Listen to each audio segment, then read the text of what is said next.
Lalu jujur itu seperti apa? Apakah jujur itu hanya melulu tentang perkataan-perkataan kita yang baik? Atau jujur itu hanya untuk melakukan hal-hal yang baik?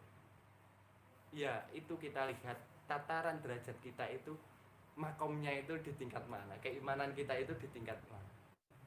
Kalau misal kita ambil contoh Syekh Abdul Qadir Al-Jailani itu, ketika Syekh Abdul Qadir pernah pergi ingin menuntut ilmu, lalu diberikan uang oleh ibunya kepada Syekh Abdul Qadir. Lalu dia atau ibu Syekh Abdul Qadir itu memberikan baju yang berjahit di ketiaknya untuk menyimpan uang itu. Tapi ketika di perjalanan Syekh Abdul Qadir bertemu dengan gerombolan perampok. Lalu perampok itu mengatakan bahwa, "Hei anak muda," waktu itu Syekh Abdul Qadir masih muda, "Hei anak muda, berikan apa yang kamu punya kepada." Kira-kira kalau kita jadi Syekh Abdul Qadir, uang yang ada di saku kita untuk bekal kita mencari ilmu itu akan disembunyikan atau kepripun? Tanggapannya? Santri lawas pinternya itu gila semangat. Dia boten ngertoan itu kan Syekh Abdul Qadir gak benika mawon.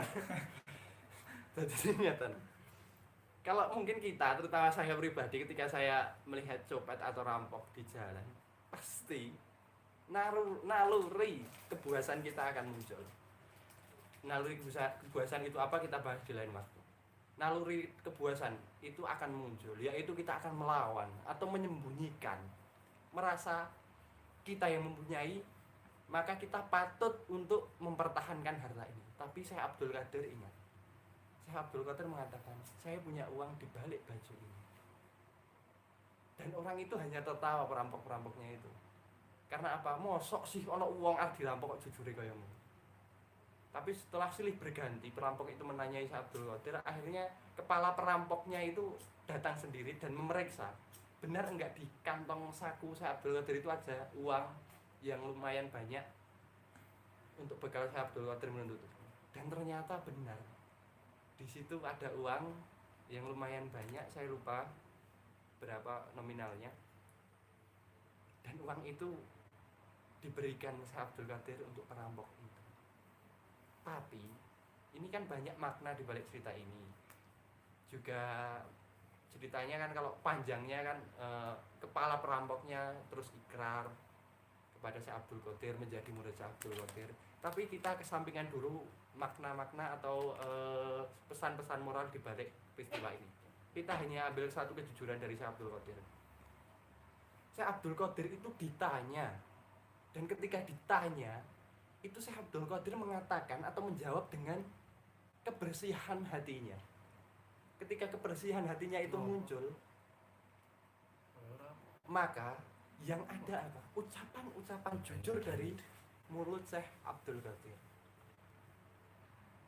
Jadi yang dilakukan Syekh Abdul Qadir tentang makna kejujuran itu bukan pembelaan atas apa yang dia punya, tapi kejujuran itu dalam konteks linguistik atau tata bahasa yang disampaikan perampok dengan Syekh Abdul. Itu loh dahsyatnya itu. Lalu kalau kita belajar mantik tentang kejujuran lagi, Rasulullah SAW pernah bertemu dengan seorang pencuri. Lalu apa yang dikatakan Rasulullah dengan pencuri itu? "Hei Fulan, kenapa kamu?" "Saya pencuri." "Hei Muhammad, tolong jangan kasih tahu orang-orang kalau saya itu telah mencuri. Saya akan bersembunyi di situ." Apa yang Rasulullah katakan ketika bertemu dengan orang-orang yang mengejar pencuri itu? Rasulullah ditanya oleh rombongan yang mengejar pencuri itu, "Hei Muhammad, apakah kamu melihat pencuri yang barusan lewat sini?" Rasulullah menjawab apa? Apakah Rasulullah jujur untuk mengatakan bahwa iya saya lihat pencuri itu ada di situ? Tidak. Rasulullah jalan satu apa sih? Nopo? Bahasa Indonesia ini satu langkah, ya satu langkah. Rasulullah berjalan satu langkah. Lalu Rasulullah mengatakan, "Sejak saya berdiri di sini, saya tidak melihat ada pencuri." Berarti lihat konteksnya. Oke, kalau Mas Heru mengatakan berbohong, Rasulullah apakah berbohong di dalam konteks ini? Berbohong untuk kebaikan. Berbohong untuk kebaikan. Tapi Rasulullah tidak berbohong, Mas. Oke, karena Rasulullah apa? Mengatakan semenjak saya berdiri di sini, saya tidak melihat pencuri. Tapi ketika Rasulullah berdiri di belakangnya tadi kan Rasulullah lihat pencuri. Tapi ketika di depannya apakah Rasulullah melihat pencuri? Tidak, no. Jadi itulah kehebatan Rasulullah. Ketika Rasulullah berada satu langkah di depannya, Rasulullah berbicara kepada orang-orang yang mengejar pencuri itu bahwasanya semenjak saya berdiri di sini, saya tidak melihat pencuri itu.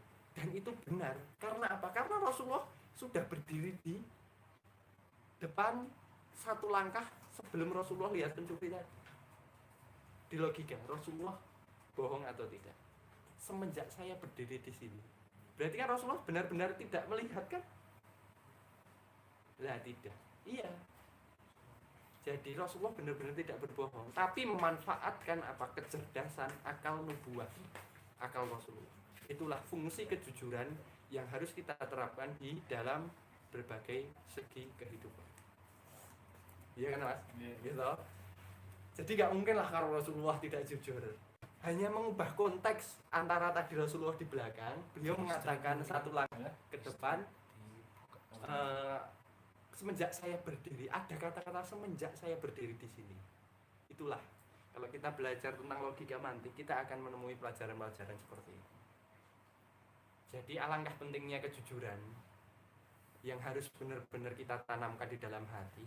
Karena ketika kita sudah mendapatkan sebuah cermin dari kejujuran itu, maka pengaplikasian yang akan kita lakukan ke dalam masyarakat atau bersistem sosial itu akan semakin mudah.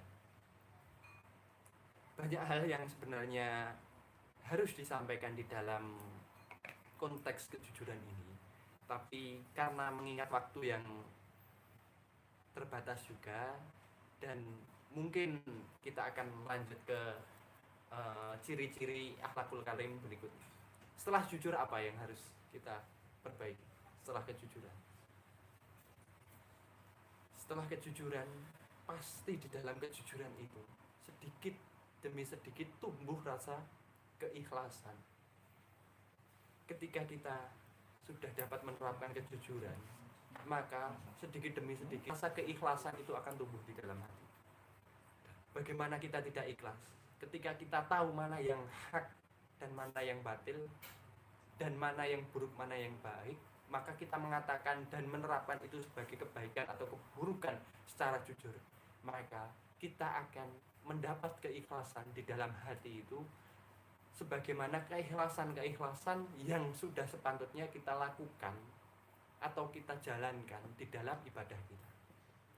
Karena Allah Subhanahu wa taala itu sebetulnya maha penyemburu, sangat-sangat cemburu kepada hamba-hambanya yang beribadah kepada Allah dan melaksanakan amal-amal baik, tapi tidak disadarkan atau tidak dilandasi dengan keikhlasan bahwa ibadah itu ditujukan kepada Allah.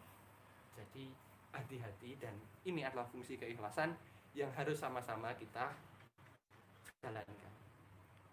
Jadi untuk fungsi-fungsi yang lain atau penjelasan-penjelasan yang lain kita lanjutkan di pertemuan yang akan datang. Kita mukadimah sekarang itu hanya menjelaskan pokok-pokok dasarnya, lalu besok kita akan kupas secara tuntas.